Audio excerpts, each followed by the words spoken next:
म्हणजे सत्याचा विजय। पण सत्य शोधायचं कसं? न्यायासाठीचा प्रवास सोपा आहे का? तुमच्या हक्कांची संपूर्ण माहिती आहे का? कायद्याचे गूढ उलगडणार, सत्य समजावून सांगणार तज्ञ वकील। महत्त्वाच्या कायद्यांपासून ते गुंतागुंतींच्या प्रकरणांपर्यंत स्पष्ट उत्तर, ठोस मार्गदर्शन। एक व्यासपीठ जिथे प्रत्येक प्रश्नाला मिळेल योग्य उत्तर। लवकरच येत आहे कायद्याचा नवा कट्टा, फक्त BBS न्यूज नेटवर्क 24 तासवर, जिथे प्रत्येक शब्दाला असतो न्यायाचा आधार।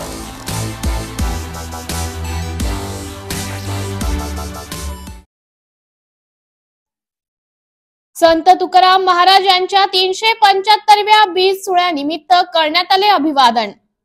संत तुकाराम महाराज यांच्या 375व्या बीज सोहळ्यानिमित्त धुळे शहरातील संत तुकाराम महाराजांच्या पुतळ्याला सर्व समाज बांधवांच्या वतीने अभिवादन करण्यात आले। यावेळी समाज बांधवांच्या वतीने हरिनामाच्या गजरात संत तुकाराम महाराज यांना अभिवादन करण्यात आले। बीज सोहळ्यानिमित्ताने दरवर्षीप्रमाणे यंदाही धुळे शहरातून पालखीचे आयोजन करण्यात आले असल्याची माहिती आयोजकांनी यावेळी दिली।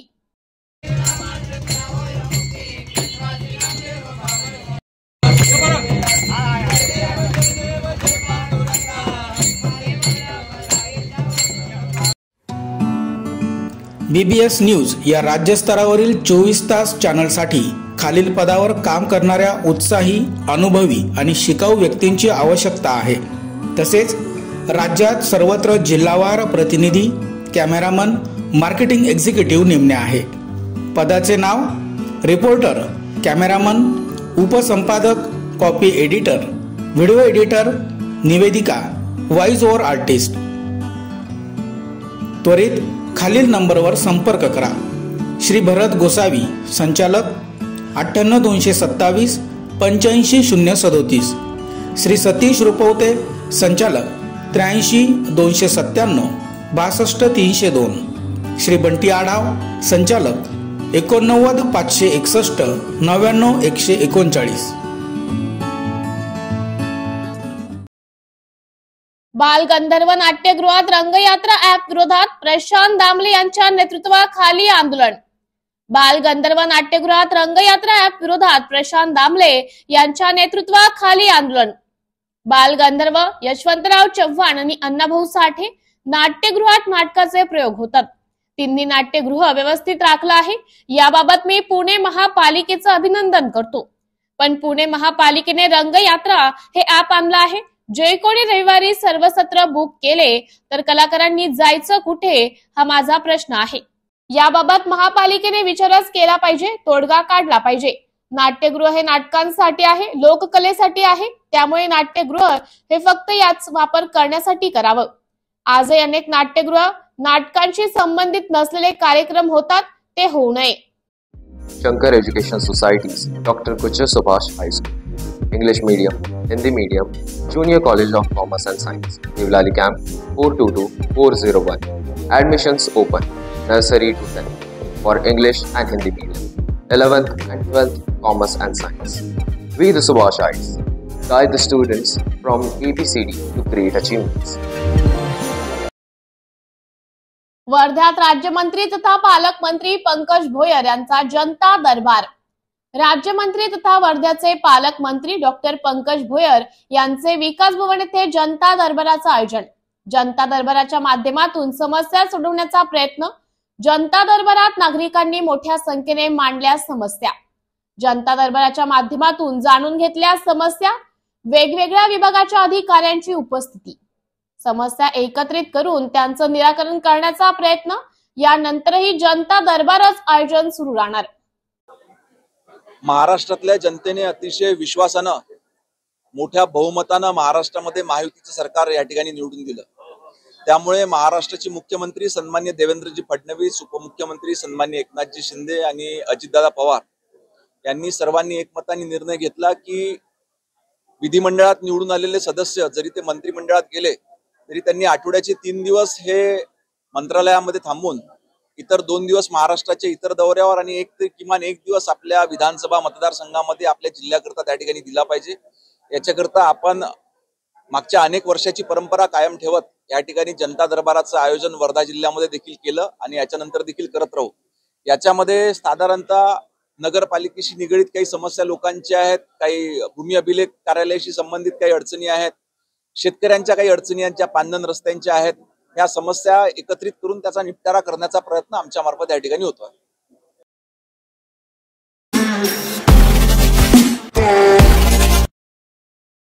नाशिकमध्ये बौद्ध धर्मगुरूंची फसवणूक, 40 लाखांच्या व्यवहारावरून वाद। नाशिकच्या सायखेडा गावात एका बुद्ध धर्मगुरूंच्या आर्थिक फसवणुकीचा धक्कादायक प्रकार समोर आला आहे। दीप कृषी ॲग्रो सेल्स या व्यावसायिक संस्थेच्या मालकांनी भंते बुद्धरत्न यांच्याकडून तब्बल 40 लाख रुपये घेतल्याचा आरोप आहे। सविस्तर माहिती अशी की सागर शिंदे, दीपक शिंदे आणि कैलाश शिंदे हे दीप ऋषी ॲग्रो सेलचे संचालक असून त्यांची पिंपळगाव, सायखेडा आणि ओझर येथे शेती साहित्य व बी बियाणांची दुकाने आहेत। भंते बुद्धरत्न यांच्याकडे लोकांच्या धर्मदानातून आलेली रक्कम त्यांनी उत्पादन वाढवण्यासाठी दिली होती। मात्र 7 महिने उलटल्यानंतरही ही रक्कम परत केली नसल्याचा आरोप आहे। या व्यवहारासंदर्भात पंचवटी आणि मुंबई नाका परिसरात आर्थिक देवाणघेवाण झाल्याची माहिती समोर आली आहे। संचालकांनी सुरुवातीला पैसे परत करण्याचं आश्वासन दिले, मात्र आता त्यांना परतावा नाकारल्याचा आरोप भंते बुद्धरत्न यांनी केला आहे। सामाजिक कार्यकर्ते आदेश पगारे यांनी भंते बुद्धरत्न यांना सहकार्य करण्याची भूमिका घेतली आहे। लवकरच नाशिक पोलीस आयुक्त संदीप कर्णिक यांची भेट घेऊन संबंधितांवर तक्रार दाखल केली जाणार आहे। पोलिसांकडून न्याय न मिळाल्यास थेट गृह मंत्रालयात धाव घेण्याचा इशारा भंते बुद्धरत्न यांनी दिला आहे। या प्रकरणी दीप ऋषी ॲग्रो सेल्सच्या संचालकांनी कोणती अधिकृत प्रतिक्रिया दिलेली नाही। दरम्यान 40 लाखांच्या या मोठ्या आर्थिक व्यवहाराची सखोल चौकशी करण्याची मागणी जोर धरू लागली आहे। कारण हे आहे की सागर शिंदे नावाच्या व्यक्तीने माझ्याकडून वेळोवेळी या दुकानामध्ये जे माल भरण्यासाठी किंवा इन्व्हेस्टमेंट करण्यासाठी माझ्याकडून पैसे घेतले होते आणि त्यांनी असं सांगितलं मला की मी म्हणते की तुम्हाला जे काही धम्माचं कार्य करायचं आहे त्यासाठी मी तुम्हाला काही मदत करीन, परंतु आता अद्यापही त्यांनी मला काही दिले नाही आणि या ठिकाणी आल्यानंतर आम्हाला तो अजूनही भेटलेला नाही। त्यामुळे आमचे पैसे आम्हाला परत मिळावे अशी मी विनंती करतो। किती पैसे दिले भंतेजी तुम्ही? जवळपास 40 लाख रुपये। आणि ते कॅश स्वरूपात दिले की काही चेक वगैरे दिले, कसे दिले? कॅश तुम्ही कुठून आणली होती ती? मला दान वगैरे दिले होते, दानातून मी त्यांना दिली। बोला। आम्ही अनेकदा या दीप कृषी एजन्सीमध्ये येऊन गेलेलो आहे, आज पण या ठिकाणी आलेलो आहे। तर इथं सागर शिंदे या व्यक्तीला 6 ते 7 महिन्यापूर्वी भंतेजीकडनं घेऊन पैसे दिलेले, एका संन्यासाचे पैसे घेऊन दिलेले। तर त्या भंतेजीला त्यांनी अनेक प्रकारचे आमिष दाखवलं तर तुम्हाला अशा प्रकारे धर्माचा प्रचार करण्यासाठी जे पैसे लागतात तर माझ्या दुकानामध्ये तुम्ही भांडवल टाका, त्याच्यातून येणाऱ्या ज्या टप्प्यामधून पैसे येतील त्याच्यातून तुम्हाला धर्माचा प्रचार करण्यासाठी मी तुम्हाला पैसे देईल। तर भंतेजीकडनं अशा प्रकारे अनेक वेळा त्यांना पैसे घेऊन दिलेले। तर आम्ही अनेक वेळा इथं भेटायला आलो तर भेटत नाही, फोन केला तर फोनवर उडवडीचे उत्तर देतो, आज देतो, उद्या देतो, परवा देतो, असे अनेक लोकांचे पैसे त्यांनी घेतलेले आम्हाला पण कळालेलं आहे। इथं दुकानात आलो, हे त्याचे वडील आहेत, तो वडील आहेत आणि भाऊ आहे त्या दुकानात राहतो, हे लोक सुद्धा त्याला पाठीशी घालतात। हे पैसे तो घेतो, इकडं दुकानात माल टाकतो, पिंपळगावला एक दुकान आहे, अजून एक दुकान आहे, तिथं माल टाकतात, ते हे करतात आणि हे जे त्याचे वडील आहेत ते वडील त्याला पाठीशी घालतात। काय ते दोघं भाऊ, त्याचा एक भाऊ आहे दीपक शिंदे म्हणून, हे दोघं देखील त्याला पाठीशी घालतात पैसे देण्यासाठी। तर हा पैसे घेतो आमच्याकडनं, इथं दुकानात माल भरतो, ते 90 कोटी पैसे येतात ते देण्यासाठी उडवडीचे उत्तर करतो। आज हे संन्यासी माणसाचे पैसे घेऊन देतो तर आज हेडत काढतोय। तर याच्यावरती आम्ही आता पोलीस आयुक्तांना भेटून गुन्हा दाखल करणार आहे आणि आम्ही आता गृहमंत्र्यांची भेट घ्यायला जाणार आहे 2 दिवसामध्ये। BBS न्यूज या राज्यस्तरावरील 24 तास चॅनलसाठी खालील पदावर काम करणाऱ्या उत्साही, अनुभवी आणि शिकाऊ व्यक्तींची आवश्यकता आहे। तसेच राज्यात सर्वत्र जिल्हावार प्रतिनिधी, कॅमेरामन, मार्केटिंग एक्झिक्युटिव्ह नेमणे आहे। पदाचे नाव: रिपोर्टर, कॅमेरामन, उपसंपादक, कॉपी एडिटर, व्हिडिओ एडिटर, निवेदिका, व्हॉइस ओव्हर आर्टिस्ट। त्वरित खालील नंबरवर संपर्क करा। श्री भरत गोसावी संचालक 98-227 85-037, श्री सतीश रुपवते संचालक 83-297 62-302, श्री बंटी आढाव संचालक 89-561 99-139. राष्ट्रवादी काँग्रेस शरद पवार गटाचा जिल्हा मेळावा. राष्ट्रवादी काँग्रेस शरद पवार गटाच्या जिल्हा मेळाव्याला सुप्रिया सुळे, युगेंद्र पवार, निसर्ग मंगल करण्यात पोहोचले. स्थानिक स्वराज्य संस्थेच्या तयारीसाठी पिंपरी चिंचवड, पुणे शहर आणि पुणे ग्रामीण राष्ट्रवादी कार्यकारिणी बैठक. Shankar education societies, doctor Kuche Subhash high school, English medium, Hindi medium, junior college of commerce and science, Deolali camp 422-401. Admissions open. Nursery to 10th for English and Hindi medium. 11th and 12th Commerce and Science. We the Subhashites guide the students from ABCD to great achievements. पावसाळ्यापूर्वी डोंबिवलीतील रस्त्यांची कामं पूर्ण करण्यासाठी प्रयत्न सुरू आहेत. अनिता परदेशी. डोंबिवलीमध्ये रस्त्यांच्या काँक्रिटीकरणाची कामे सुरू आहेत. त्यात गटार बांधणीची कामे चालू असताना आता सेवा वाहिन्यांच्या कामाची देखील भर पडणार आहे. काँक्रिटीकरणाची कामे पावसाळ्यापूर्वी मार्गी लावण्याचं लक्ष केडीएमसीने ठेवले असले तरीही पावसाळ्यापूर्वी कामं पूर्ण होतील का? डोंबिवलीमध्ये गेल्या वर्षभरापासून शहरांमध्ये रस्त्यांच्या काँक्रिटीकरणाचं काम सुरू आहे.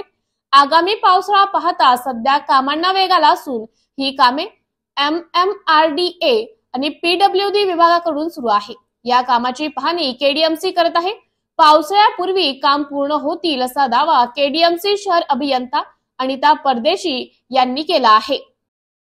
हो, नक्कीच. आताच परवा MMRDAच्या सुपरिटेंडिंग इंजिनियर बरोबर जॉईंट व्हिजिट केलेली आहे. बरीचशी कॉन्क्रिटिंगची कामं MMRDA मार्फत डोंबिवलीत चालू आहेत. या पावसाळ्याच्या आधी सर्व कामं पूर्ण करण्याचा आपला मानस आहे, तसा प्रयत्न करतोय.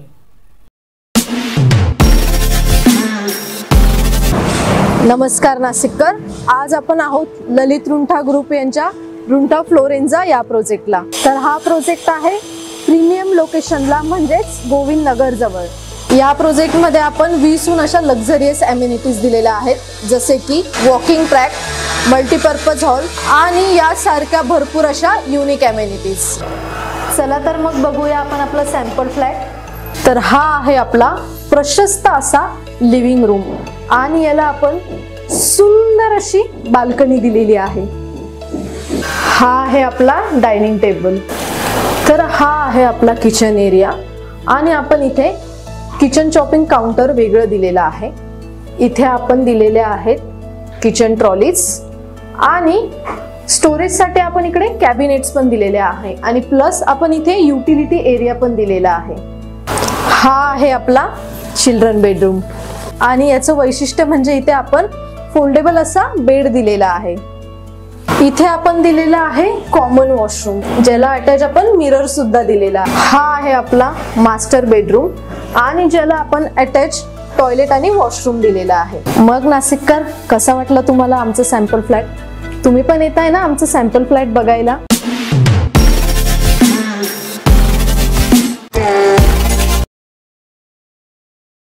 मनपा आयुक्तांच्या आश्वासनानंतर अखेर उपोषण स्थगित.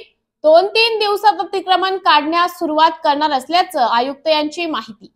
मनपा आयुक्तांच्या आश्वासनानंतर अखेर उपोषण स्थगित करण्यात आले आहे. मनपा आयुक्त संतोष खांडेकर यांनी आज दुपारी 12 वाजता उपोषण स्थळी भेट दिली. खांडेकर यांनी उपोषणकर्त्यांशी चर्चा करून आश्वासन दिल्याने अखेर हे उपोषण तात्पुरते स्थगित करण्यात आले. येत्या 2 ते 3 दिवसांमध्ये कुंडलिका सीना नदीवर अतिक्रमण काढण्यासाठी जिल्हाधिकारी यांच्या मार्गदर्शनाखाली महसूल पथक, पालिकेचे पथक तसेच पोलिसांची मदत घेऊन सदरील अतिक्रमण काढण्यास सुरुवात करणार असल्याचं महानगरपालिकेचे आयुक्त संतोष खांडेकर यांनी आज दिनांक 16 मार्च रोजी रविवारी दुपारी 2 वाजता माध्यमांशी बोलताना सांगितले.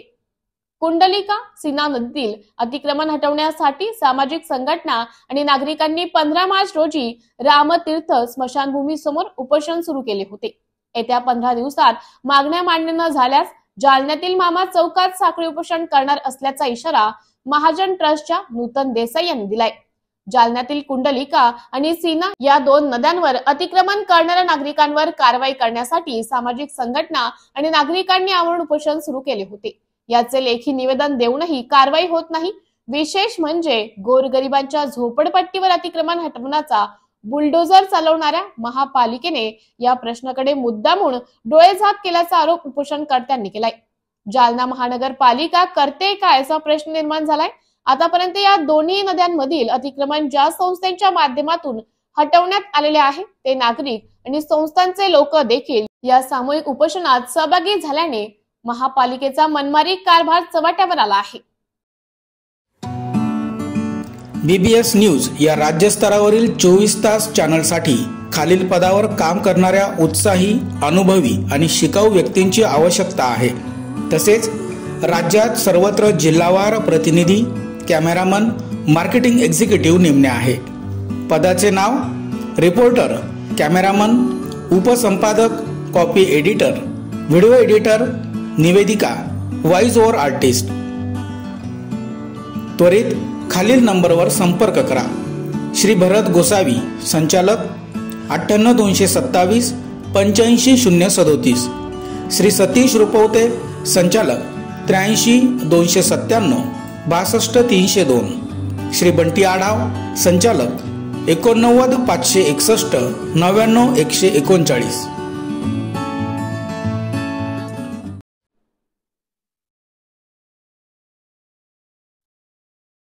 17 वर्षाच्या तपश्चर्येनंतर आगरी भवन निर्माण झाले, गणेश नाईक। 17 वर्षांच्या तपश्चर्येनंतर आज समाजाला यश आले आहे। सुरुवात कठीण असते। भिवंडीत समाजासाठी जमीन शोधा, समाजाचे भव्य हॉस्पिटल उभारण्यासाठी मी पाठीशी उभा राहील। समाजाला स्वतःच्या पायावर उभं करण्यासाठी सर्वांनी प्रयत्न करा। पहिले ठाणे जेल आगरी समाजाने भरलेला असायचा म्हणून आधारवाडी जेल निर्माण झाला। आता आगरी तरुण गुन्हेगारीतून मुक्त झाला आहे। गुन्हेगारी कमी झाली म्हणून आज आगरी समाज विकासाकडे चालला आहे। समाजातील रूढी आणि परंपरा बदलण्याची गरज आहे। आगरी समाजाचं दुर्गुण सांगता सद्गुण पण सांगायची गरज आहे। स्पर्धा ही सकारात्मक असावी, द्वेषाची नसावी। द्वेषाची स्पर्धा विनाशाकडे घेऊन जाते। कुटुंबात सर्वांनी एकोपा टिकवला पाहिजे, त्यासाठी सर्वांनी एकत्र येणे गरजेचे आहे। आगरी समाजाने भिवंडीत 17 वर्षांच्या प्रयत्नानंतर ही समाजगृह उभे केले आहे। कपिल पाटील, RC पाटील यांच्या प्रयत्नातून हे आगरी भवन पूर्ण झाले आहे। समाजातील वाईट रूढी परंपरा नाहीशा होण्यासाठी चांगल्या परंपरांचा आधार घेऊन आर्थिक, सामाजिक, बौद्धिक पातळीवर समाजाचा विकास होण्यासाठी सर्व आगरी समाजाचे कार्यकर्ते प्रयत्न करतील असा विश्वास मंत्री गणेश नाईक यांनी व्यक्त केला। भिवंडी तालुक्यातले निर्माण झाले कित्येक वर्षांची प्रतीक्षा त्यासाठी लागली, पण यापुढे भविष्यात त्याला आपलं त्याच्या पद्धतीचे सगळ्यांना त्या पद्धतीचे त्यांनी ती मागणी केलेली आहे। तेव्हा भिवंडी तालुका आगरी उन्नती विकास मंडळाच्या माध्यमातून हे आगरी भवन निर्माण झालेले 17 वर्षाच्या अतिशय कठीण तपश्चर्येतून निर्माण झालेलं आहे आणि त्या पदाधिकारी अध्यक्ष बरेच झाले, पण त्या प्रामुख्याने कपिल पाटील, RC पाटील या लोकांनी त्यांना बळ दिलं आणि त्याच्यातून याला गती मिळाली आणि भविष्यकालामध्ये या ठिकाणातून समाजातल्या वाईट रूढी परंपरा नाहीशा होण्याकरता चांगल्या परंपराचा आधार घेऊन आर्थिकदृष्ट्या, बौद्धिकदृष्ट्या समाजाचा विकास होण्यासाठी हे कार्यकर्ते काम करतील असा मी विश्वास व्यक्त करतो। सर, ज्या पद्धतीने ठाणे महापालिकेचा 5 वर्षाचा लेखापरीक्षणाचा हिशोब मिळत नाही, तब्बल 3,37 कोटी रुपयांचा हिशोब मिळत नाही असा आरोप संजय केळकर यांनी केला। आता मी संजय केळकरांशी बोलेन याविषयी, पूर्ण त्यांच्याकडून माहिती घेणार नाही, मग वक्तव्य करेन। चला, 14 गावांच्या दादे ना ते मी बोललो, भरपूर बोललो त्याच्यावर। चला, धन्यवाद। या ठिकाणी Shankar Education Societies, Dr. Kuchar Subhash High School, English Medium, Hindi Medium, Junior College of Commerce and Science, Nivlali Camp 422401. Admissions open, nursery to 10th, for English and Hindi Medium, 11th and 12th Commerce and Science. We the Subhashites guide the students from ABCD to great achievements.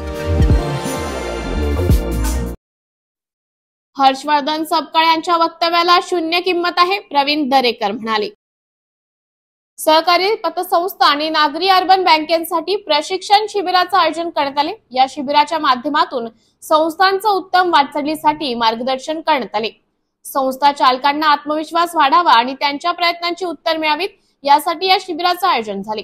या कार्यक्रमादरम्यान भाजप नेते प्रवीण दरेकर यांनी हर्षवर्धन सपकाळ यांच्या वक्तव्यावर टीका केली। सपकाळ यांच्यावर दरेकर यांची टीका, ज्यांच्या नसनसात औरंगजेबाची प्रवृत्ती भिनली आहे त्यांनी कोणाची तळी उचलली आहे हे महाराष्ट्राला माहिती आहे। महाराष्ट्राचे उपमुख्यमंत्री देवेंद्र फडणवीस यांना संवेदनशील नेता म्हणून राज्य पाहत आहे। हर्षवर्धन सपकाळ कोण आहेत हेच अजून स्पष्ट नाही। स्वतःची ओळख निर्माण करावी आणि त्यानंतर किंमत मिळेल। बिनबुडाचे आरोप करण्यापेक्षा चर्चेत राहणारे वक्तव्य करू नये। अस्तित्वही नसलेल्या नेत्यांच्या वक्तव्याला काडीची किंमत नसल्याचं ते म्हणाले। महायुतीतील गोंधळावर उत्तर देताना दरेकर यांनी भाष्य केले।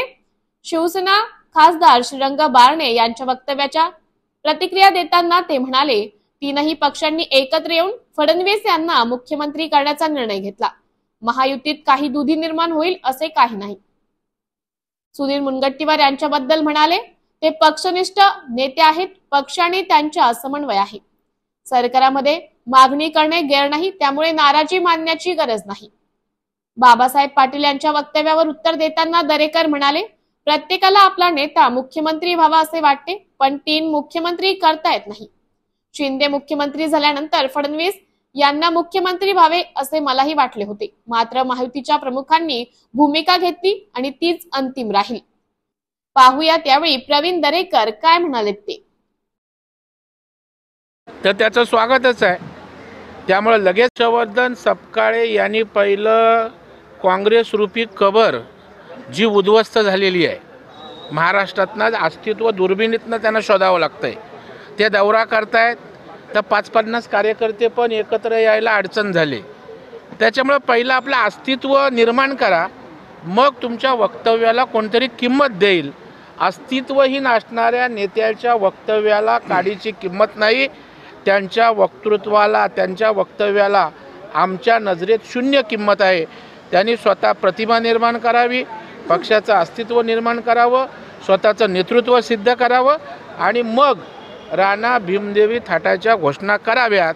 आजच्या तारखेला त्यांचं वक्तव्य त्या ठिकाणी नजरेआड करण्यासारखंच आहे। लोकसभा निवडणुकीमध्ये मी स्वतःहून पराभूत झालो, त्यामुळे असा आरोप माझ्यावर झाला आणि त्यामुळे माझं मंत्रिपद नाकारलं गेलं असं सुधीर मुनगंटीवार यांनी जी 24 तासच्या एका मुलाखतीत म्हटलं। नाही, मला वाटतं सुधीर भाऊ आमचे एक मोठे नेते आहेत, त्याचे कारणमीमांसा जाहीरपणे करण्याची आवश्यकता नाही आहे। पक्ष त्या ठिकाणी आणि सुधीर भाऊ यांच्यामध्ये नीट समन्वय आहे आणि त्याच्यामुळं सुधीर भाऊ ज्येष्ठ नेते आहेत, ते योग्य ती भूमिका घेत असतात आणि पक्ष हा त्यांच्यासाठी सर्वतोपरी आहे। पक्षाचा आदेश निर्णय मानणारा तो एक सच्चा भारतीय जनता पक्षाचा कार्यकर्ता नेता आदरणीय भाऊ आहेत। परंतु गेल्या काही दिवसापासून आपण सुधीर भाऊंच्या भूमिका पाहिल्या तर सरकारला ते खडेबोल सुनावत आहेत, सरकारच्या बजेटवर टीका करतायत। त्यांच्या मतदारसंघामध्ये देखील काही कामं होती, त्याला देखील निधी देण्यात आलेला नाही आहे। सातत्याने टीकेचा सूर सुधीर भाऊंकडनं लावण्यात येतोय। नाराज आहेत सुधीर भाऊ? नाही, तुम्ही त्या नजरेनं त्यांच्याकडे बघताय, परंतु सरकारमधलं असलं म्हणजे काय मागणी करायचीच नाही असं काही नाही आहे। सरकारला चांगल्या प्रकारच्या सूचना जर त्या ठिकाणी कोण करत असेल तर त्याचं स्वागतच आहे। त्यामुळे लगेच नाराजी अशा प्रकारे काही मानण्याचं कारण नाही। सरकारमध्ये असणारी लोकंसुद्धा सरकारला चांगल्या सूचना करू शकतात, चांगल्या सूचनांचं सरकार स्वागत करू शकतं। बाबासाहेब पाटील मंत्री जे आहेत ते सुद्धा असं म्हणालेले आहेत की अजितदादा हे अतिशय उत्तम असं नेतृत्व आहे आणि एक ना एक दिवस ते महाराष्ट्राचे मुख्यमंत्री होतील। मी मगाशीच तुम्ही जे वक्तव्य केलं शिंदे साहेबांच्या बाबतीत, तसंच आता दुसरं अजितदादांच्या बाबतीत करतायत। माझं उत्तर तेच आहे, प्रत्येक पक्षाच्या कार्यकर्त्याला नेत्याला आपला नेता राज्याचं नेतृत्व करावं असं वाटतं, परंतु एका वेळेला 3 मुख्यमंत्री करायची अद्याप पद्धत नाही आहे। त्याच्यामुळे राज्याचं नेतृत्व सध्या देवेंद्र फडणवीस साहेब करतायत, दोन्ही उपमुख्यमंत्र्यांना बरोबर घेऊन। प्रत्येक पक्षाला स्वाभाविकपणं वाटण्यात काही गैर नाही।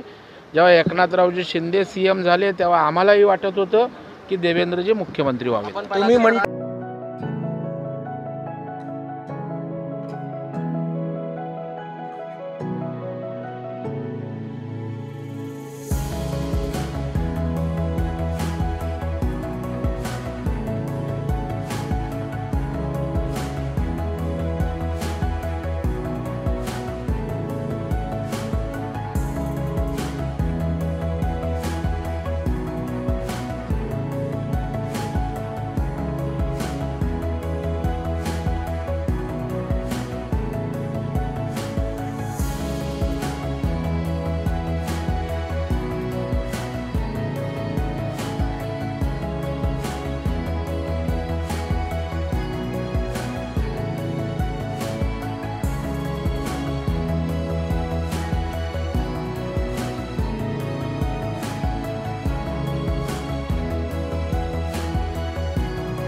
माजी खासदार भास्करराव पाटील खतगावकर यांच्यासह अनेकांचा 23 मार्चला अजित पवार यांच्या उपस्थितीत राष्ट्रवादी काँग्रेस पक्षात प्रवेश होणार। नांदेड जिल्ह्यातील राजकारणातील मोठे नाव असलेले माजी मुख्यमंत्री अशोक चव्हाण यांचे मेहुणे माजी आमदार भास्करराव पाटील खतगावकर यांच्या पक्षाकडून नायगाव विधानसभा निवडणूक लढवलेल्या डॉक्टर मिनल खतगावकर, नांदेड दक्षिण माजी आमदार ओमप्रकाश पोकर्णा यांच्यासह अनेक आजी माजी जिल्हा परिषद सदस्य यांचा येत्या 23 मार्च रोजी नांदेड जिल्ह्यातील नारसे येथे राष्ट्रवादी काँग्रेस राष्ट्रीय अध्यक्ष तथा उपमुख्यमंत्री अजित पवार व राष्ट्रवादी काँग्रेसचे प्रदेश अध्यक्ष खासदार सुनील तटकरे यांच्या उपस्थितीत पक्षप्रवेश होणार असल्याचं आमदार प्रताप पाटील चिखलीकर यांनी आज पत्रकार परिषदेत जाहीर केले आहे। नमस्कार नाशिककर, आज आपण आहोत ललित रुंठा ग्रुप यांच्या रुंठा फ्लोरेन्झा या प्रोजेक्टला। तर हा प्रोजेक्ट आहे प्रीमियम लोकेशनला, म्हणजेच गोविंद नगर जवळ। या प्रोजेक्ट मध्ये आपण 20हून अशा लक्झरियस अमेनिटीज दिलेल्या आहेत, जसे की वॉकिंग ट्रॅक, मल्टीपर्पज हॉल आणि यासारख्या भरपूर अशा युनिक अमेनिटीज। चला तर मग बघूया आपण आपला सॅम्पल फ्लॅट। तर हा आहे आपला प्रशस्त असा लिव्हिंग रूम आणि याला आपण सुंदर अशी बाल्कनी दिलेली आहे। हा आहे आपला डायनिंग टेबल। तर हा आहे आपला किचन एरिया आणि आपण इथे किचन चॉपिंग काउंटर वेगळं दिलेलं आहे। इथे आपण दिलेले आहेत किचन ट्रॉलीज आणि स्टोरेजसाठी आपण इकडे कॅबिनेट्स पण दिलेले आहे आणि प्लस आपण इथे युटिलिटी एरिया पण दिलेला आहे। हा आहे आपला चिल्ड्रन बेडरूम आणि याचं वैशिष्ट्य म्हणजे इथे आपण फोल्डेबल असा बेड दिलेला आहे। इथे आपण दिलेला आहे कॉमन वॉशरूम, ज्याला अटॅच आपण मिरर सुद्धा दिलेला आहे। हा आहे आपला मास्टर बेडरूम आणि ज्याला आपण अटॅच टॉयलेट आणि वॉशरूम दिलेला आहे। मग नाशिककर, कसा वाटला तुम्हाला आमचं सॅम्पल फ्लॅट? तुम्ही पण येताय ना आमचं सॅम्पल फ्लॅट बघायला?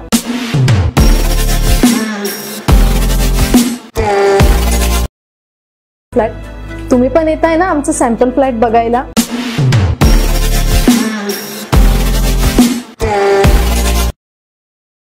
नाशिकमध्ये बौद्ध धर्मगुरूंची फसवणूक, 40 लाखांच्या व्यवहारावरून वाद। नाशिकच्या सायखडा गावात एका बुद्ध धर्मगुरूंच्या आर्थिक फसवणुकीचा धक्कादायक प्रकार समोर आला आहे। दीप कृषी ॲग्रो सेल्स या व्यावसायिक संस्थेच्या मालकांनी भंते बुद्धरत्न यांच्याकडून तब्बल 40 लाख रुपये घेतल्याचा आरोप आहे। सविस्तर माहिती अशी की सागर शिंदे, दीपक शिंदे आणि कैलाश शिंदे हे दीप ऋषी ॲग्रो सेलचे संचालक असून त्यांची पिंपळगाव, सायखेडा आणि ओझर येथे शेती साहित्य व बी बियाणांची दुकाने आहेत। भंते बुद्धरत्न यांच्याकडे लोकांच्या धर्मदानातून आलेली रक्कम त्यांनी उत्पादन वाढवण्यासाठी दिली होती, मात्र 7 महिने उलटल्यानंतरही ही रक्कम परत केली नसल्याचा आरोप आहे। या व्यवहारासंदर्भात पंचवटी आणि मुंबई नाका परिसरात आर्थिक देवाणघेवाण झाल्याची माहिती समोर आली आहे। संचालकांनी सुरुवातीला पैसे परत करण्याचं आश्वासन दिले, मात्र आता त्यांना परतावा नाकारल्याचा आरोप भंते बुद्धरत्न यांनी केला आहे। सामाजिक कार्यकर्ते आदेश पगारे यांनी भंते बुद्धरत्न यांना सहकार्य करण्याची भूमिका घेतली आहे। लवकरच नाशिक पोलीस आयुक्त संदीप कर्णिक यांची भेट घेऊन संबंधितांवर तक्रार दाखल केली जाणार आहे। पोलिसांकडून न्याय न मिळाल्यास थेट गृह मंत्रालयात धाव घेण्याचा इशारा भंते बुद्धरत्न यांनी दिला आहे। या प्रकरणी दीप ऋषी ॲग्रो सेल्सच्या संचालकांनी कोणती अधिकृत प्रतिक्रिया दिलेली नाही। दरम्यान 40 लाखांच्या या मोठ्या आर्थिक व्यवहाराची सखोल चौकशी करण्याची मागणी जोर धरू लागली आहे।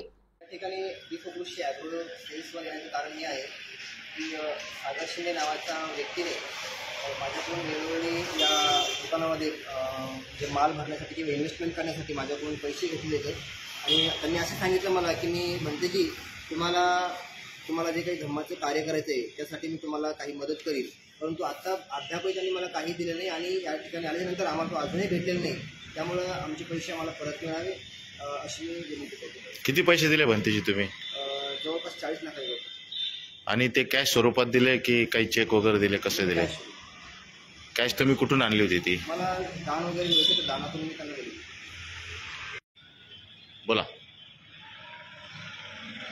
मी अनेकदा या दीप कृषी एजन्सीमध्ये येऊन गेलेलो आहे, आज पण या ठिकाणी आलेलो आहे. तर इथं सागर शिंदे या व्यक्तीला 6 ते 7 महिन्यापूर्वी भंतेजीकडनं घेऊन पैसे दिलेले, एका संन्यासाचे पैसे घेऊन दिलेले. तर त्या भंतेजीला त्यांनी अनेक प्रकारचे आमिष दाखवलं का तुम्हाला अशा प्रकारे धर्माचा प्रचार करण्यासाठी जे पैसे लागतात तर माझ्या दुकानामध्ये तुम्ही भांडवल टाका, त्याच्यातून येणाऱ्या ज्या नफ्यामधून पैसे येतील त्याच्यातून तुम्हाला धर्माचा प्रचार करण्यासाठी मी तुम्हाला पैसे देईल. तर भंतेजीकडनं अशा प्रकारे अनेक वेळा त्यांना पैसे घेऊन दिलेले. तर आम्ही अनेक वेळा इथं भेटायला आलो तर भेटताना फोन केला तर फोनवर उडवडीचे उत्तर देतो, आज देतो, उद्या देतो, परवा देतो, असे अनेक लोकांचे पैसे त्यांनी घेतलेले आम्हाला पण कळालेलं आहे. इथं दुकानात आलो, हे त्याचे वडील आहेत, तो वडील आहेत आणि भाऊ आहे, त्या दुकानात राहतो. हे लोक सुद्धा त्याला पाठीशी घालतात. हे पैसे तो घेतो, इकडं दुकानात माल टाकतो, पिंपळगावला एक दुकान आहे, अजून एक दुकान आहे, तिथं माल टाकतात, ते हे करतात. आणि हे जे त्याचे वडील आहेत ते वडील त्याला पाठीशी घालतात. काय ते दोघं भाऊ, त्याचा एक भाऊ आहे दीपक शिंदे म्हणून, हे दोघं देखील त्याला पाठीशी घालतात पैसे देण्यासाठी. तर हा पैसे घेतो आमच्याकडनं, इथं दुकानात माल भरतो, ते नफ्यापोटी पैसे येतात ते देण्यासाठी उडवडीचे उत्तर करतो. आज हे संन्यासी माणसाचे पैसे घेऊन देतो तर असं हेडत काढतोय. तर याच्यावरती आम्ही आता पोलीस आयुक्तांना भेटून गुन्हा दाखल करणार आहे आणि आम्ही आता गृहमंत्र्यांची भेट घ्यायला जाणार आहे 2 दिवसामध्ये.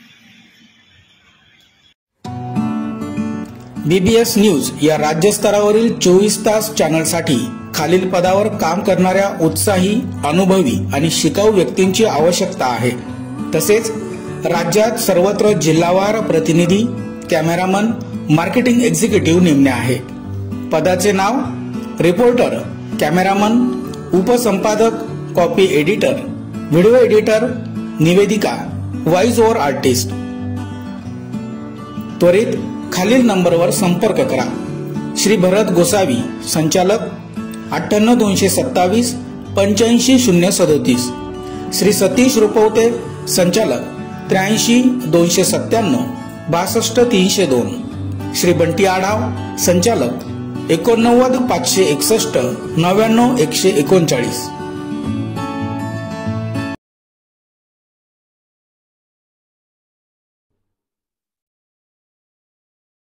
वैद्यकीय शिक्षण मंत्री हसन मुश्रीफ यांनी घेतले श्री विठ्ठल रुक्मिणीचं दर्शन. मंत्री हसन मुश्रीफ यांनी पंढरपुरात विठ्ठलाचं मनोभावे दर्शन घेतले. मंत्री हसन मुश्रीफ हे दरवर्षी पंढरपूरच्या वारी काळात येतात. तसेच विठ्ठलाचं दर्शन देखील ते कायम घेत असतात. अशातच त्यांनी आज पंढरपुरात येऊन विठ्ठल आणि रुक्मिणी मातेचं आपल्या सहकाऱ्यांसोबत दर्शन घेतले.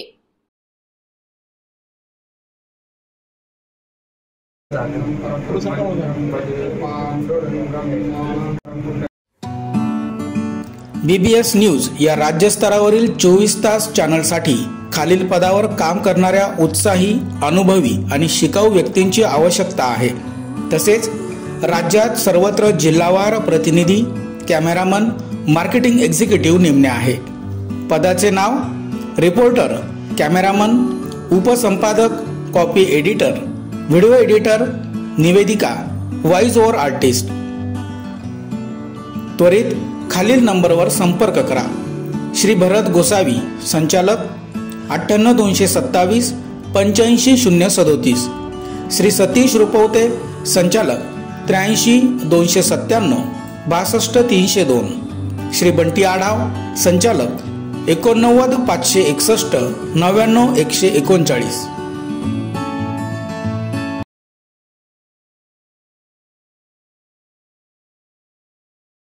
औरंगजेब हा महाराष्ट्राच्या इतिहासातील एक कलंक आहे, सत्यजित तांबे म्हणाले.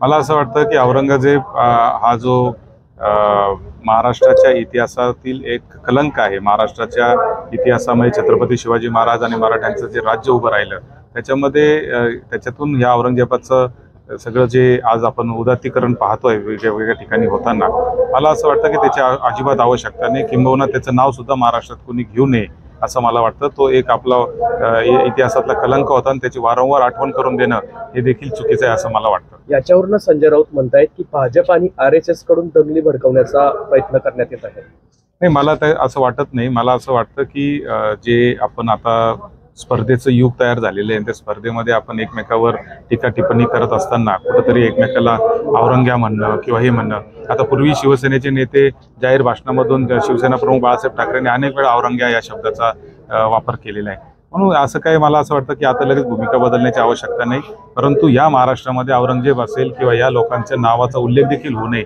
आणि त्याची गरज पण नाही. आता आपल्याला पुढे जायचे, प्रगती करायची आहे, आपण देशाच्या प्रगतीबरोबर जगाच्या प्रगतीबरोबर महाराष्ट्र घेऊन जायचं आहे. त्यामुळे अशा गोष्टींचा उल्लेखाची गरजही नाही आहे महाराष्ट्रात, असं मला वाटतं. काँग्रेसकडून छत्रपती शिवराय आणि छत्रपती संभाजी महाराजांना बदनाम करण्याचं षडयंत्र त्यांच्या कार्याला त्यांनी फारसं महत्त्व दिलं असं शिवेंद्रराजे म्हणतात. नाही, शिवेंद्रराजेंच्या या मताशी मी सहमत नाही.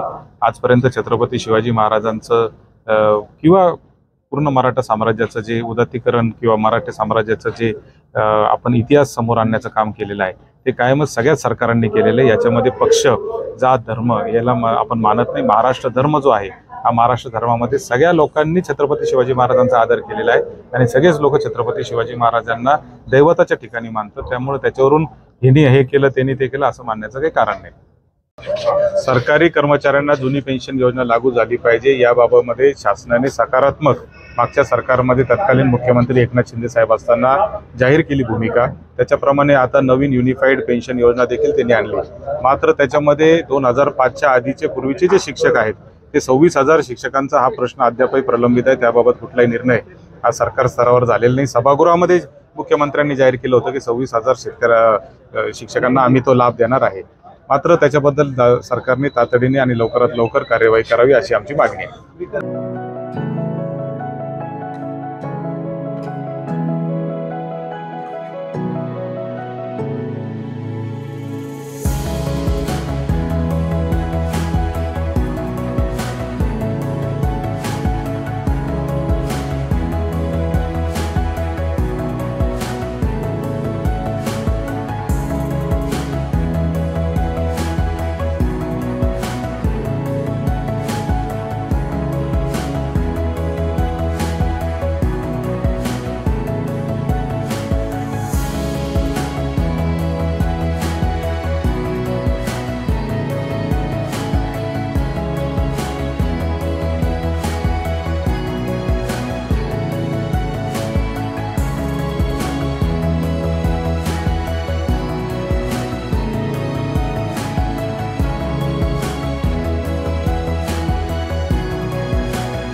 वन विभागाने कोणतीही नोटीस न देता त्यांचं घर पाडण्याचा हा नियम कोणता? सुरेश धस म्हणाले. वन विभागाने ही घरं पाडली, कोणत्या नियमाने केलं त्याची उत्तर मिळणे गरजेचं आहे. तो एवढा मोठा नाही जेवढा मोठा करून दाखवला. त्यांची परिस्थिती काय झाली हे बघा. त्याला राहायला घर नाही. जे त्याला त्याची शिक्षा मिळाली होती त्याच्यावर 307 झाला होता, तो अटकही झाला आहे. मात्र वन विभागाने कोणतीही नोटीस न देता त्याचे घर पाडण्याचा हा नियम कोणता? या कुटुंबाच्या पुनर्वसनासाठी आम्ही विचार करू. त्यांना तात्पुरत्या स्वरूपात मदत करण्याचा प्रयत्न आहे. शिरूर तालुक्यात वृक्ष लागवड 0% आले. हे लपवण्यासाठी असे कृत्य वन विभागाने केले. मी वन विभाग कायद्यानुसार हे कोणत्या कायद्यानुसार केले याची माहिती घेणार. हे घर 60 वर्षापूर्वीचं आहे. हे कोणत्या नियमात बसते? सतीश भोसले यांच्यावर गुन्हा दाखल झाला होता. बुलढाणा जिल्ह्यातील व्यक्तीवरून तक्रार दाखल केली होती. कुणाच्या दबावाखाली केलं हेच आम्ही बघत आहोत. जिल्ह्यातील जुने व्हिडिओ काढायचे आणि कोणाच्या बदनाम्या करायच्या असा प्रकार सुरू आहे. देशमुख प्रकरण वळवण्यासाठी सुरू आहे. दादा खिंडकर स्वतः सरेंडर झाला आहे. नसलेला गुन्हा त्याच्यावर टाकला आहे. त्याचं चुकले काय असं आमदार सुरेश धस यांनी विचारले.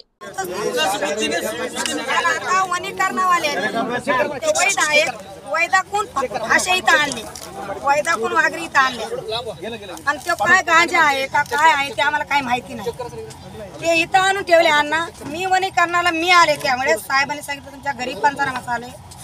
आम्ही सिटी मी त्यांना एवढं वनीकरणाला म्हणलं वनी साहेब तुम्ही हे आणलेत पण माझ्या सध्या आमच्या दिराच्या घराला कॅमेरा आहे. सर मी वनीकरणाच्या साहेबाला वनीकरण साहेबांनी मला काय म्हणले, बाई तुझा तर धीर जेलमध्ये गेला तुझे नवरे तर गेले पण तुला राहायचं का लेकरं सांभाळायचे का नाही तर तुला बी मी जेलमध्ये टाकेल. म्हणून सर ते घर पाडलं, त्यांना सीसीटीव्ही कॅमेऱ्यात त्यांना विचार केला, त्यांनी कॅमेऱ्यामध्ये शूट झाले म्हणून ते वणीकरच्या लोकांनी काय केलं, त्यांच्या डोक्यात आले सर. वणीकर असं बघितलं म्हणलं कॅमेरा, असे हे पत्रकार साहेब आले ते घर पाडताना आपल्याला दिसत होते. त्यावेळेस साहेब ते कॅमेरे असे हलून तोडीत होते ना, ते साहेब म्हणत होते पत्रकार साहेब की ते हो कॅमेरे नका असं बोलत होते काहीतरी. त्या साहेबांनी म्हणले अरे इकडे इकडे उभा इकडे. सर त्यांनी ते सगळं आमच्या घरातलं ते कॅमेरे गिमेरे सारे त्यांनी नष्ट पुरावा करून टाकले सर. आणि आमची एवढीच विनंती, मग एवढं काय हत्या केलं होतं आम्ही? हे सगळे भारताचे लोक काय गुन्हा करीत नाही का? कुणावर कोणत्या माणसापासून आम्ही इथं कुणावर इथं केशी होत नाहीत का? आमच्या गावाल्याचं आमचे भांडणं होते. वनीकरणाचं आम्ही काय केलं? वनीकरणावाल्याचं आम्ही काय केलं? गावाल्याचा संबंध आमचे भांडणं आहेत, हे सगळ्या दुनियालाच माहिती आहे. त्यांनी असे व्हिडिओ पाठवले, झेरॉक्स आम्हाला टार्गेटमध्ये काहीतरी असं काय अण्णा करतात असं करतात म्हणून आम्हाला गरीबामध्ये राजकारणामध्ये असं करायचं त्यांनी असं केलं. पण वनीकरणावाल्याचं हे काय संबंध होते? घरं पाडायचे, हे घराला येऊन जाळायचे, लेकरला मारायचे, कागदपत्र जाळायचे, कोंबड्या मारायचे, हे काय अन्याय? एवढा अन्याय ते काय शासन ठरवीन ते करीन. आम्ही आम्हाला काहीतरी आधार द्यावा, घरं द्यावा, आम्हाला पण न्याय भेटा. 100 वर्षापासून आम्ही राहत होतो, असे नष्ट पुरावा करायचे. हाणामारीचा गुन्हा फार काय हाणामारीचा काय ह्याच्यात खंडण्यात का ह्याच्यात मोठा भ्रष्टाचार झालाय का काय झालंय? किरकोळ भांडणावर विनाकारण वन विभागाने घर पाडण्याचा अधिकार बरं गेल्या अनेक वर्षापासून 40-50 वर्षापासून येत पक्के घर बांधले, काय सेल करायचं, त्याला बॅन करायचं, डायरेक्ट पाडायचं. तुम्ही या ठिकाणी आला, सर्व परिस्थिती जाणून घेतली, तुम्हाला काय प्रथमदर्शनी या ठिकाणी समजलं आणि तुम्ही काय यावर त्याला किती मोठा गुन्हा केला, किती मोठा पैशावाला केला, आता त्याचं बघा 100 वर्षापासून ते इथं राहत होते, त्याचं घर पाडलं गेलं. आणि मला वाटतं वन विभागाने नोटीस न देता ते घरं पाडलेली आहे. तर हे असं कोणत्या नियमाने त्यांनी केलंय तर त्याचं उत्तर आम्हाला मिळालं तर बरं. अण्णा तुम्ही म्हणतात मीडियाने दादा खिंडकर पण अटक. हॅलो सर, खूप माग आलो सर, माग आलो तरी सारखीच रेंज आहे सर. स्वतः जाऊन पोलिसला सरेंडर झाला, आपली फ्रेम खाली बघा, मागे आलो तरी सारखीच रेंज आहे. नसलेला गुन्हा त्याच्यावरती टाकलाय तरी सुद्धा तो स्वतः तिथं सरेंडर झाला पोलिसला जाऊन. चुकलं का दादा खिंडकरचं? 31/12चं एक प्रकरण आहे, पुढचं प्रकरण 22/1चं दाखव. आणि फिर्यादी काय म्हणतोय, मी फिर्याद दिली त्या दिवशी 22/1/2024 ह्या कालावधीत पहिलं 31/12/2023चं प्रकरण आहे आणि नंतर 22/1/2000 कोणत्या दवाखान्यात तुमच्यावर ट्रीटमेंट केली तर म्हणतो दवाखानाच आठवत नाही, तरी सुद्धा 307 त्याच्यावरती दाखल करण्यात. अण्णा वन विभागाचे लोक आहेत ना, हे जवळपास गेली 10 ते 15 वर्षापासून ह्याने तालुका टाकला केलाय. इतके बेसुमार बक्षी तोड ह्या संदर्भात काही कार्यवाही केली जात, याबद्दल काय म्हणता तुम्ही? इथं 0% मला वाटतं शिरूर तालुक्यात वृक्ष लागवड किंवा वृक्ष 0% आले. जेवढा बी पैसा वन खात्याचे लोक इथं खर्च करतायत त्याचं 0% सुद्धा काम बाहेर दिसत नाही. आणि आपलं हे लपवायसाठी हे असले काहीतरी. BBS न्यूज या राज्यस्तरावरील 24 तास चॅनलसाठी खालील पदावर काम करणाऱ्या उत्साही, अनुभवी आणि शिकाऊ व्यक्तींची आवश्यकता आहे. तसेच राज्यात सर्वत्र जिल्हावार प्रतिनिधी, कॅमेरामन, मार्केटिंग एक्झिक्युटिव्ह नेमणे आहे. पदाचे नाव: रिपोर्टर, कॅमेरामन, उपसंपादक, कॉपी एडिटर, व्हिडिओ एडिटर, निवेदिका, व्हॉइस ओव्हर आर्टिस्ट. त्वरित खालील नंबरवर संपर्क करा. श्री भरत गोसावी, संचालक, 98 227 85 037. श्री सतीश रुपवते, संचालक, 83 297 62 302. श्री बंटी आढाव, संचालक, 89 561 99 139. काँग्रेसने आत्मचिंतन केलं पाहिजे, उदय सामंत म्हणाले. निलेश राणे यांच्याबद्दल बोलताना ते म्हणाले, आमदार म्हणून त्यांचा पहिला वाढदिवस शुभेच्छा देण्यासाठी आलो. पहिल्यांदाच विधानसभेत अभ्यासपूर्ण बोलताना पाहिले, संपूर्ण महाराष्ट्राने पाहिले. मालवण कुडाळमध्ये उभरतेचं नेतृत्व आहे. संजय राऊत यांच्या अभिनंदावर प्रतिक्रिया देताना उदय सामंत म्हणाले, पालकमंत्री म्हणून जातीय तणाव मिटवणे माझी जबाबदारी आहे. संजय राऊत यांनी कौतुक केल्यास त्यांचे आभार मानतो. हर्षवर्धन सकपाळ यांच्यावर बोलताना ते म्हणाले, नुकतीच नियुक्ती, सरकारविरोधी टीका फक्त दिल्लीला दाखवण्यासाठी करण्यात आली आहे. काँग्रेसने आत्मचिंतन करावं, पराभवाचं कारण शोधावं. सिंधुदुर्ग, रत्नागिरी, रायगड मध्ये आमदार तर दूरच, ग्रामपंचायतीची स्थिती दयनीय असल्याचं ते म्हणाले. आमदार बाळाराम पाटील यांच्याबद्दल बोलताना ते म्हणाले, यात काही विशेष नाही, कार्यकर्त्यांना आपला नेता मोठं व्हावं असं वाटतं. आम्ही आमच्या भूमिकेत, राष्ट्रवादी आणि भाजपचे कार्यकर्ते त्यांच्या भूमिकेत. अजितदादांचे वक्तव्य पक्षाच्या भूमिकेतूनच असल्याचं ते म्हणाले. मालवण येथील तेल साठ्यांवर बोलताना उदय सामंत म्हणाले, अद्याप मोठ्या प्रमाणात साठे सापडले नाहीत. वैज्ञानिक अभ्यास आवश्यक, त्यानंतरच ठोस बोलता येईल. बघूयात यावेळी उदय सामंत नेमकं काय म्हणाले ते सविस्तर. त्यांचा वाढदिवस आहे, त्यांनी काय सांगा. निलेश राणे आमदार झाल्यानंतर त्यांचा हा पहिला वाढदिवस आहे. त्यांना शुभेच्छा देण्यासाठी या जिल्ह्याचा पक्षाचा संपर्क मंत्री म्हणून आज मी या ठिकाणी उपस्थित आहे. आणि त्यांना शुभेच्छा देत असताना मी त्यांना आता पहिल्यांदाच विधानसभेमध्ये मागच्या आठवड्यामध्ये बघितलं, त्याच्या अगोदरच्या आठवड्यामध्ये बघितलं. परंतु त्यांची अभ्यासपूर्ण भाषणं हे मीच नाही, अख्ख्या महाराष्ट्रानं ऐकलेली आहेत. आणि असं एक उभरतं नेतृत्व या मालवण कुडाळ मतदारसंघाचं आहे. आणि त्यांना शुभेच्छा देण्यासाठी इथे मी आलेलो आहे. तुमच्या माध्यमातून देखील निलेशजींना मी वाढदिवसाच्या मनपूर्वक शुभेच्छा देतो. साहेब, आज सकाळी संजय राऊत यांनी सांगितलं आहे की रत्नागिरीत 2 समाजामध्ये तेढ निर्माण करणारी एक घटना घडली आणि त्याच्यामध्ये उदय सामंत यांनी मध्यस्थी करून ती घटना मिटवली आहे. याबद्दल अभिनंदन देखील केलं आहे. पालकमंत्री म्हणून माझी जबाबदारी आहे, राज्यकर्ता म्हणून माझी जबाबदारी आहे की कुठच्याही जातीमध्ये, धर्माधर्मामध्ये तेढ निर्माण होणे, जर ती झाली असेल तरी मिटवणं, त्याच्यासाठीच मी पालकमंत्री आहे. आणि म्हणून संजय राऊत साहेबांनी जर माझं कौतुक केलं असेल त्यांना मनापासून मी धन्यवाद देतो. परंतु मला असं वाटतं की ही भूमिका सगळ्यांनीच घेणं आवश्यक आहे. आज राजकारणाच्या पलीकडे जाऊन आपण या सगळ्या गोष्टींचा विचार केला पाहिजे. आणि मी अनेक वेळा असं सांगितले की या देशामध्ये जी मंडळी राहते त्याचं प्रत्येकाचं प्रेम हे देशावर असलं पाहिजे. हा छत्रपती शिवरायांचा आणि छत्रपती संभाजी महाराजांचा महाराष्ट्र हे देश आहे. त्याच्यामुळे देशावर प्रेम करणारा प्रत्येक नागरिक याला आम्ही आपलं मानतो. आणि देशावर प्रेम न करणं आणि देशाला पाण्यात बघणं ही प्रवृत्ती ठेचून काढली पाहिजे. ही पक्षाची देखील भूमिका आहे आणि माझी देखील भूमिका आहे.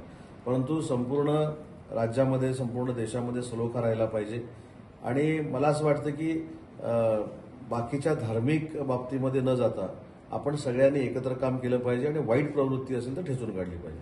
सर, काल काँग्रेसचे प्रदेशाध्यक्ष हर्षवर्धन पाटील आलेले सिंधुदुर्गामध्ये आणि त्यांनी हे सरकार औरंगजेबासारखं हेकेकर पद्धतीने काम करते, देवेंद्र फडणवीस सरकार, असं देखील सांगितलं.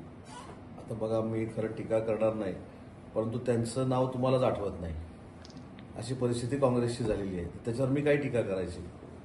त्याने ठीक आहे, आता ते नवीन झालेले आहेत, दिल्लीला कसं ते सरकारवर टीका करतात हे त्यांनी दाखवलं पाहिजे, म्हणून हा त्यांचा खटाटोप आहे. मला असं वाटतं की काँग्रेसनं आत्मचिंतन केलं पाहिजे. आम्हाला, आमच्या सरकारला काहीतरी नावं ठेवण्यापेक्षा काँग्रेसनं आपला पराभव असा का झाला आहे हे आपण पाहिलं पाहिजे. दुसऱ्यांना सल्ले देण्यापेक्षा सिंधुदुर्गामध्ये, रत्नागिरीमध्ये, रायगडमध्ये आमदार सोडाच, पण स्वतःचे ग्रामपंचायतीचे सदस्य किती आहेत ही पहिले भिंग घेऊन शोधलं पाहिजे आणि मग त्याने आम्हाला सल्ला दिला पाहिजे. साहेब, आमदार बाळाराम पाटील म्हणाले आहेत की अजित पवार हे पुढचे मुख्यमंत्री होतील असं सांगितलं. मला याच्यामध्ये काय नाविन्यपूर्ण असं वाटत नाही. कारण ज्या पक्षाचा कार्यकर्ता ज्या पक्षामध्ये काम करत असतो त्या पक्षाचा नेता नेहमी मोठा व्हावा अशी त्याची इच्छा असते. आम्ही शिवसेनेमध्ये काम करतो, आमची भूमिका ती आहे. राष्ट्रवादीमध्ये ते काम करत असतील, त्यांची भूमिका ती आहे. भाजपमध्ये आदरणीय देवेंद्रजींच्या नेतृत्वाखाली अनेक कार्यकर्ते काम करतात. देवेंद्रजी मुख्यमंत्री व्हावे ही भाजपच्या कार्यकर्त्यांची इच्छा होती.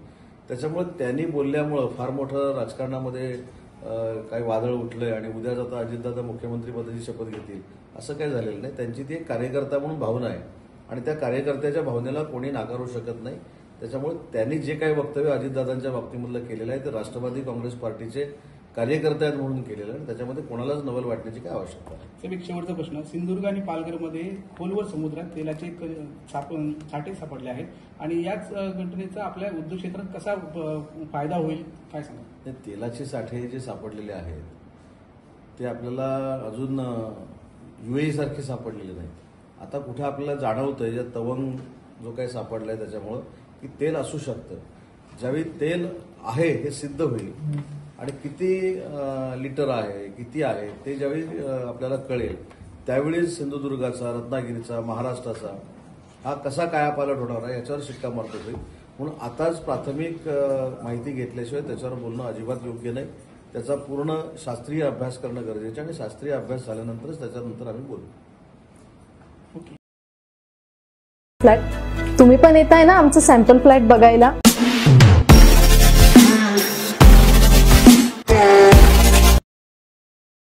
नाशिकमध्ये बौद्ध धर्मगुरूंची फसवणूक, 40 लाखांच्या व्यवहारावरून वाद.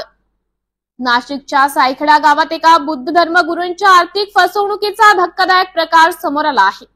दीप कृषी अॅग्रो सेल्स या व्यावसायिक संस्थेच्या मालकांनी भंते बुद्धरत्न यांच्याकडून तब्बल 40 लाख रुपये घेतल्याचा आरोप आहे. सविस्तर माहिती अशी की सागर शिंदे, दीपक शिंदे आणि कैलास शिंदे हे दीप ऋषी अॅग्रो सेलचे संचालक असून त्यांची पिंपळगाव, सायखेडा आणि ओझर येथे शेती साहित्य व बी बियाणांची दुकाने आहेत. भंते बुद्धरत्न यांच्याकडे लोकांच्या धर्मदानातून आलेली रक्कम त्यांनी उत्पादन वाढवण्यासाठी दिली होती. मात्र 7 महिने उलटल्यानंतरही ही रक्कम परत केली नसल्याचा आरोप आहे. या व्यवहारासंदर्भात पंचवटी आणि मुंबई नाका परिसरात आर्थिक देवाणघेवाण झाल्याची माहिती समोर आली आहे. संचालकांनी सुरुवातीला पैसे परत करण्याचं आश्वासन दिले, मात्र आता त्यांना परतावा नाकारल्याचा आरोप भंते बुद्धरत्न यांनी केला आहे. सामाजिक कार्यकर्ते आदेश पगारे यांनी भंते बुद्धरत्न यांना सहकार्य करण्याची भूमिका घेतली आहे. लवकरच नाशिक पोलीस आयुक्त संदीप कर्णिक यांची भेट घेऊन संबंधितांवर तक्रार दाखल केली जाणार आहे. पोलिसांकडून न्याय न मिळाल्यास थेट गृह मंत्रालयात धाव घेण्याचा इशारा भंते बुद्धरत्न यांनी दिला आहे. या प्रकरणी दीप ऋषी अॅग्रो सेल्सच्या संचालकांनी कोणती अधिकृत प्रतिक्रिया दिलेली नाही. दरम्यान 40 लाखांच्या या मोठ्या आर्थिक व्यवहाराची सखोल चौकशी करण्याची मागणी जोर धरू लागली आहे. ठिकाणी दीप ऋषी अॅग्रो सेल्सवर येण्याचं कारण हे आहे की सागर शिंदे नावाच्या व्यक्तीने माझ्याकडून वेळोवेळी या दुकानामध्ये जे माल भरण्यासाठी किंवा इन्व्हेस्टमेंट करण्यासाठी माझ्याकडून पैसे घेतले होते आणि त्यांनी असं सांगितलं मला की मी म्हणते की तुम्हाला जे काही धम्माचं कार्य करायचं आहे त्यासाठी मी तुम्हाला काही मदत करील. परंतु आता अद्यापही त्यांनी मला काही दिलं नाही आणि या ठिकाणी आल्यानंतर आम्हाला तो अजूनही भेटलेला नाही. त्यामुळं आमचे पैसे आम्हाला परत मिळावे अशी मी विनंती करतो. किती पैसे दिले भंतेजी तुम्ही? जवळपास 40 लाख. आणि ते कॅश स्वरूपात दिले की काही चेक वगैरे दिले, कसे दिले? कॅश तुम्ही कुठून आणली होती ती? मला दान वगैरे दिलं तर दानातून मी त्यांना दिली. बोला. आम्ही अनेकदा या दीप कृषी एजन्सीमध्ये येऊन गेलेलो आहे, आज पण या ठिकाणी आलेलो आहे. तर इथं सागर शिंदे या व्यक्तीला 6 ते 7 महिन्यापूर्वी भंतेजीकडनं घेऊन पैसे दिलेले, एका संन्यासाचे पैसे घेऊन दिलेले. तर त्या भंतेजीला त्यांनी अनेक प्रकारचे आमिष दाखवलं का तुम्हाला अशा प्रकारे धर्माचा प्रचार करण्यासाठी जे पैसे लागतात तर माझ्या दुकानामध्ये तुम्ही भांडवल टाका, त्याच्यातून येणाऱ्या ज्या नफ्यामधून पैसे येतील त्याच्यातून तुम्हाला धर्माचा प्रचार करण्यासाठी मी तुम्हाला पैसे देईल. तर भंतेजीकडनं अशा प्रकारे अनेक वेळा त्यांना पैसे घेऊन दिलेले.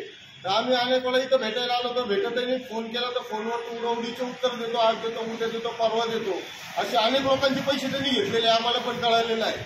इथं दुकानात आलो, हे त्याचे वडील आहेत, वडील आहेत आणि भाऊ आहे त्या दुकानात राहतो, हे लोक सुद्धा त्याला पाठीशी घालतात. हे पैसे तो घेतो, इकडं दुकानात माल टाकतो, पिंपळगावला एक दुकान आहे, अजून एक दुकान आहे, तिथं माल टाकतात, ते हे करतात. आणि हे जे त्याचे वडील आहेत ते वडील त्याला पाठीशी घालतात. काय ते दोघं भाऊ, ते काही भाऊ आहे दीपक शिंदे म्हणून, हे दोघं देखील त्याला पाठीशी घालतात पैसे देण्यासाठी. तर हा पैसे घेतो आमच्याकडनं, इथं दुकानात माल भरतो, ते 90 कोटी पैसे ते देण्यासाठी उडवडीचे उत्तर करतो. आज हे संन्यासी माणसाचे पैसे घेऊन देतो तर आज हेडत काढतोय. तर याच्यावरती आम्ही आता पोलीस आयुक्तांना भेटून गुन्हा दाखल करणार आहे आणि आम्ही आता गृहमंत्र्यांची भेट घ्यायला जाणार आहे 2 दिवसामध्ये. BBS न्यूज या राज्यस्तरावर